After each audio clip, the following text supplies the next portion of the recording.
Are you trying to decide between Distrokid and Tunecore? You are not alone. Many artists face this choice when distributing their music.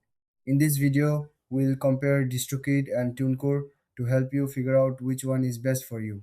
Both platforms let you upload your music to major streaming services. They both aim to get your songs heard by more people. Let's start with Distrokid. It's known for being user friendly and quick. You can upload unlimited songs for a flat yearly fee. That means you can release as much music as you want without worrying about extra costs.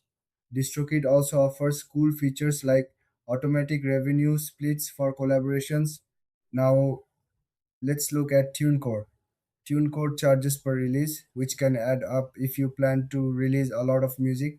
However, they provide detailed sales reports and have a strong reputation in the industry. TuneCore also offers publishing services, which can help you earn more money from your songs. So, what are the main differences? DistroKid is better if you want to release a lot of music without extra fees. TuneCore might be the choice if you prefer detailed analytics and publishing options. When it comes to features, DistroKid shines with its unlimited uploads and fast distribution. TuneCore stands out with its reporting and publishing services, which can be valuable for serious artists.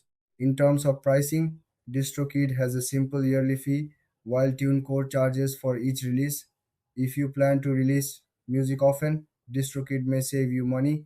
In the end, if you are a frequent creator, DistroKid is likely the better option.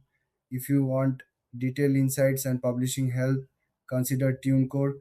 Thanks for watching. If you found this video helpful, don't forget to like and subscribe for more comparisons